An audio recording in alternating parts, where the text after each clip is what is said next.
All right, I was trying to get to this story yesterday, but let's get to it right now. TJ Hockenson says ex-Lions GM Bob Quinn told him. He liked to have way too much fun. Let's talk about it. Hit that subscribe button, bell icon button, share the video, man, and let's get to it, man. I guess the Bob Quinn nightmare don't stop, but it says TJ Hockenson came into the NFL billed as quiet, small-town kid from Iowa. Apparently, that stuck with former Lions GM Bob Quinn, who pulled Hockenson aside to tell him he thought the Denver rookie tight end liked to have too much fun. Detroit's most recent regime dedication to the Patriot way was no secret, with several outspoken players finding their way out of town. So just a little bit tidbits adds a bit more fuel to the fire. Hockenson made the comments while making an appearance on Wednesday's episode of Bustin' the Boys podcast. Now, I don't know what Bustin' the Boys podcast is, but this episode on the podcast was hosted by Titans linebacker Will Compton and 49ers tight end George Kittle. Hockenson and Kittle both attended to Iowa, with the trio hitting a record after working out. Now, I want to know how Will Compton, who I don't even know who the hell he is, got connected real quick to doing a podcast. Maybe it interchanges with George Kittle's. He from Missouri, so possibly he could have went to Iowa. Let's see. Let's be nosy for a minute. He went to Nebraska. So I want to say what Bustin' the Boys podcast is. So let's see.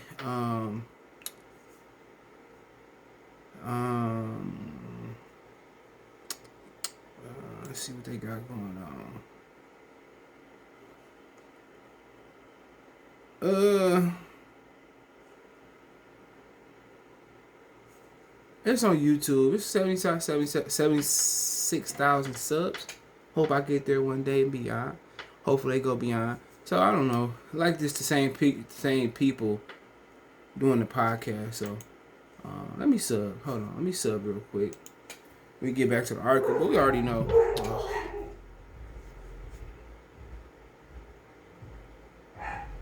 I don't know what's going on, but hold on. All right. Thought somebody was at the door. Don't know. So you can check out Bussin' with the Boys. Excuse me.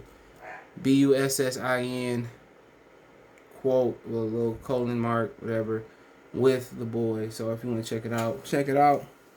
And quote, TJ Hockenson. Thomas James Hockenson, I think his government name is. Bob Quinn, literally, about 6 months after he had drafted me, he was like, "You're not the same guy I drafted you. You like to have way too much fun." Hockenson said, while he and the host burst into laughter. I was like, well, you're not wrong. I like to laugh. I like to have fun. I like that's my thing. Not too many people get to. I'm playing like a kid's game. He said with the former eighth overall pick shared conversation with Quinn after revealing to Kittle and Compton that he wore the same suit to the NFL draft he wore to a school picture day. He amusingly said he did this due to the draft feeling like a job interview, not to mention his billing as quiet, small-town kid who never did anything wrong and never put himself out there. He said some other thing. I don't care about it. But he talked about golf. Hold on, let's get there.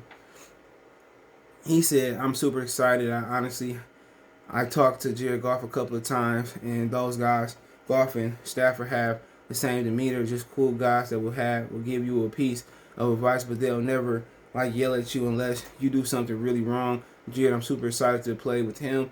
At least what I've heard and what I've gotten to know, I'm excited to play with him on our team. Me being in the city, I'm excited to get this thing turned around, get this thing going. And I think everybody in the facility and all the new coaches, everyone is super fired up to get this thing started. And my thing is this. Don't tell me about how you want to get started, how you rebuilding. Who gives a fuck?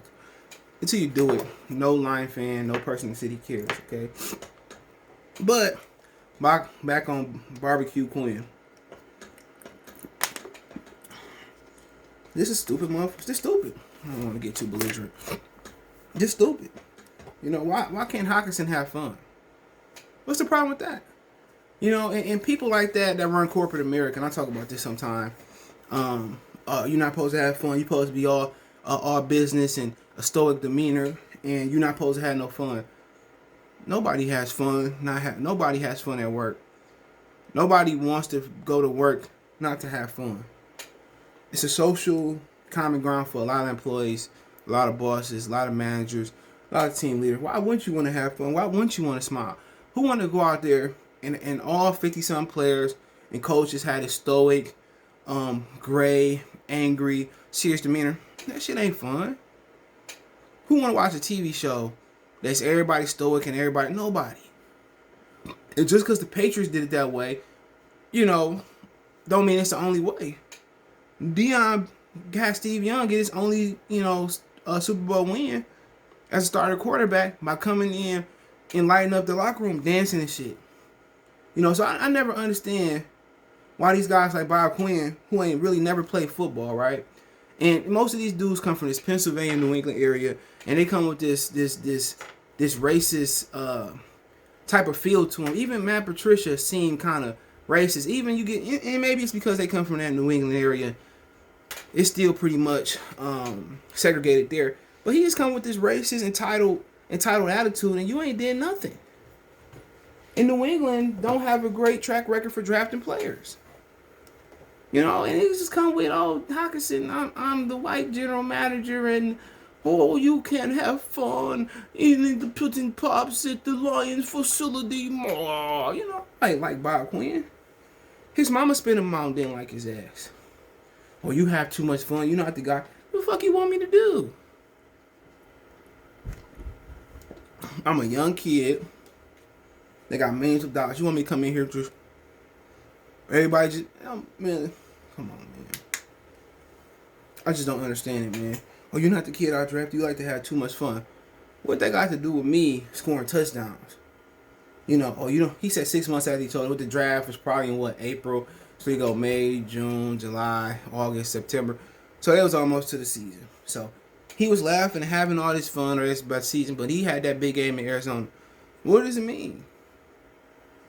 And they had this stigma, he had this reputation that he was a small town kid, never did nothing wrong. He like, shit, you rode the reputation. You read the reputation. You read that scouting part of the scouting report. I like to have fun. I like to drink beer, score touchdowns and stuff. It's just, the Patriot way never worked nowhere else. It didn't work in New England, didn't work in Houston, didn't work in Penn State. It's not going to work. Who else, Branson? Didn't work at Notre Dame. Think Charlie Washington went to Kansas, did he? Didn't work there. It's not going to work. It only worked because Tom Brady was able... think about this. The defense was great. They put a lot of money on defense. I had a lot of good players over the years. Richard Seymour, Teddy Bruschi, Rob Ninkovich, Ty Law, Talib, Revis. So a lot of good players. Patrick Chung came and gone. The boy Jason McCarty brother, whatever his name, whatever. Have some good players. But offensively, what was they able to do was get running backs that were older on a discount. Antoine Smith, Corey Dillon, and they was able to put Troy Brown, who was a utility guy, Deion Branch. Think about all the receivers they had. There was another guy they had that they didn't want to pay. So Deion Branch went to Seattle. David Givens, he kind of went away. Troy Brown, whatever. But they was always able to be cheap on offense. Got Randy Moss for the cheap. Think about what's been Tom Brady's most expensive weapon in there. The line, they was always piecing together the line. They would draft guys and they didn't want to pay them. Think about that for a minute. What's been his most expensive? They drafted some guys over the years. What's been his most expensive weapon? His best weapon is probably Randy Moss. But when you sit there and say, they drafted this guy and paid him this. Come on, maybe Rob Gronkowski, Aaron Hernandez, because he got paid. But, you look at it, who's Julio Jones or who is this Todd Gurley or Emmitt Smith or Barry Sanders? Who was that guy? You think about, you give it a guy like that, with Randall Cunningham and Dante Culpepper had, Randy Moss, Chris Carter, Robert Smith. Think about that for a minute. People talking about the defense. Okay, they had a great defense. Don't get it twisted. But look at Peyton Manning. Motherfucker had Marvin Harrison, which I think Devontae Smith remind me of Marvin Harrison. You had Marvin Harrison, Reggie White, Adrian James, Marshall Faulk. They traded him early. Joseph Adai came in and did the same thing. Dallas Clark. What's the other boy name? Brandon Stokely in the slot. Come on, people talking about, well, Tom had a defense and this, that. Well, fucking Peyton Manning had every weapon that he didn't have. Jeff started at center. He had every offensive weapon. Every offensive weapon. And people kind of, take time and, he don't because of the defense. Well, shit, Peyton Manning had Marshall Faulk was better than, other than Randy Moss, any player that played in New England, because Corey Dillon was at the end of his role. So people sit there, you talking about you put the all-time Brady, and I'm kind of getting off, the all-time Brady team together offensively. You probably talking about Randy Moss, Aaron Hernandez, Rob Gronkowski, pick a running back you want.